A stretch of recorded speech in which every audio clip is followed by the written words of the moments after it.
Hello, my loves. Welcome back to Personal Belongings to Rituals. And we at episode 8 today. Wow. Well,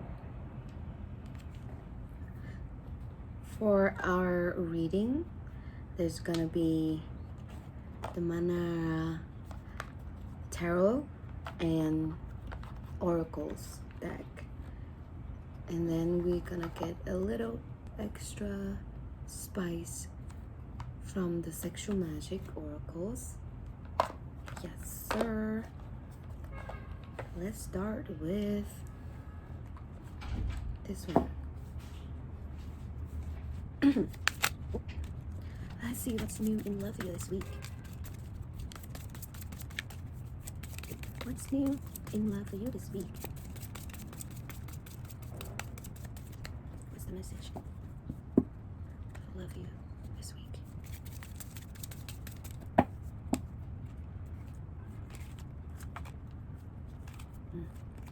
I'm gonna pull 2 cards from the Manara Tarot deck, and one from the Oracles, and one from the Sexual Magic Oracles. Epic. Good drilling. Okay, what's the message about love for my fans this week?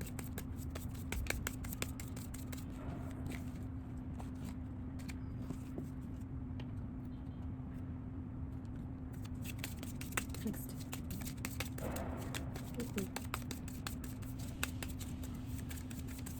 Okay.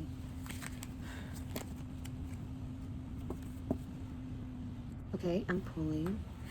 Ooh, we have 7 of Air and the Chariot from the Manara, and Instinctual Bliss from the Manara Oracles, and Bliss from the Sexual Magic. Both are the Bliss. 7 of Air and the Chariot. And I don't think in this situation the 7 of Air is representing anything shady or anyone is being deceitful towards anyone else. It's just that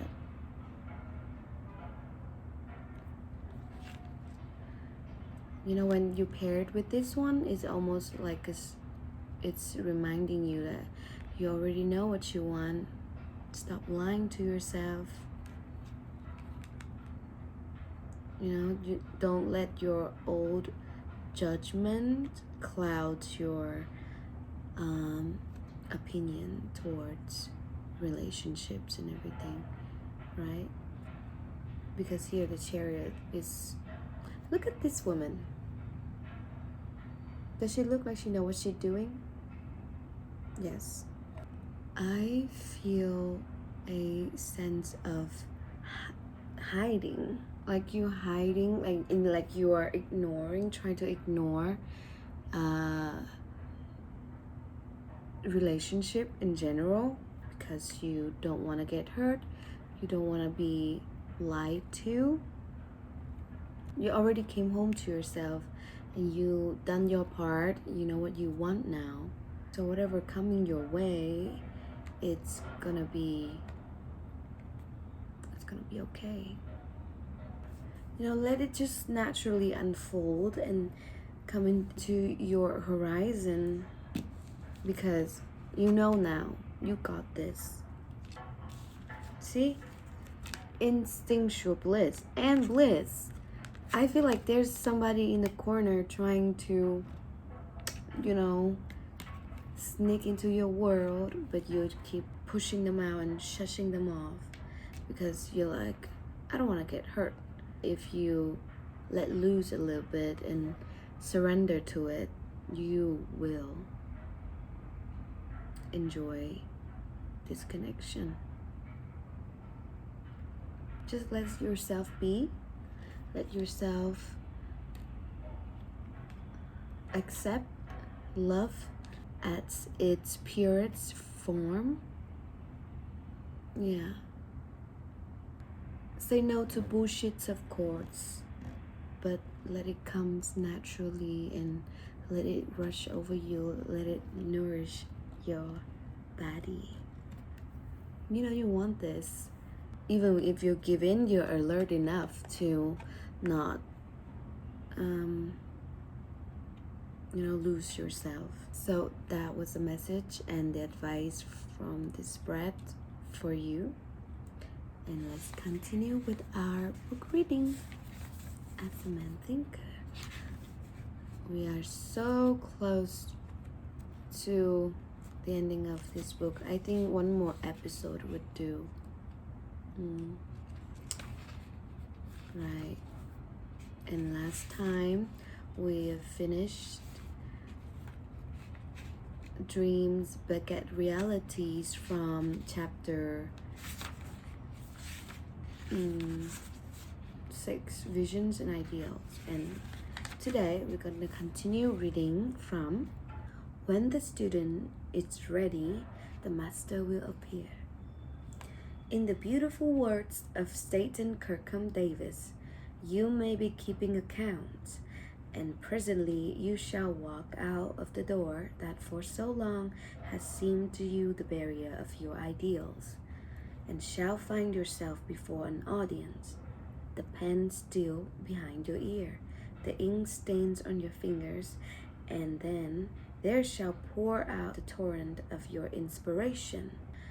You may be driving sheep, and you shall wander to the city, naively and open-mouthed, shall wander under the intrepid guidance of the Spirit into the studio of the Master.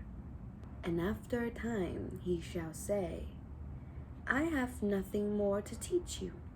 And now you have become the Master, who did so recently dream of great things while driving sheep. You shall lay down the saw and the plane to take upon yourself the regeneration of the world. There's no such thing as luck.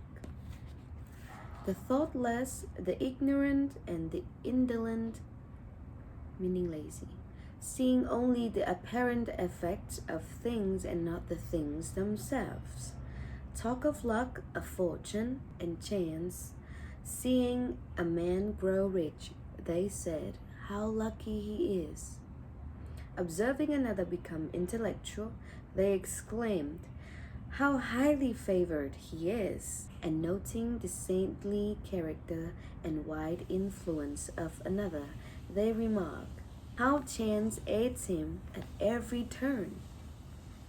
They do not see the trials and failures and struggles which these men have voluntarily encountered in order to gain their experience, have no knowledge of the sacrifices they have made, of the undaunted efforts they have put forth, of the faith they have exercised, that they might overcome the apparently insurmountable and realize the vision of their heart. They do not know the darkness and the heartaches. They only see the light and joy and call it luck. They do not see the long and arduous journey, but only behold the pleasant goal and call it good fortune. Do not understand the process, but only perceive the result and call it chance. In all human affairs, there are efforts and there are results, and the strength of the effort is the measure of the result. Chance is not. Gifts, powers, materials, intellectual and spiritual possessions are the fruits of effort. They are thoughts completed, objects accomplished, visions realized. The vision that you glorify in your mind, the ideal that you enthroned in your heart, this you will build your life by. This you will become. I understand the concept of undermining and underestimate the work of thoughts. For a lot of people, focus on their goals takes a long time and a lot of effort. Discipline does not happen overnight. It's a practice of doing something over and over and over again. And even when it's just a little bit every day, is still dedication, and that is effort. That is not luck, as the book appears to say. And yes, that is everything we have for today. Thank you so much for coming back, and I'll see you next week.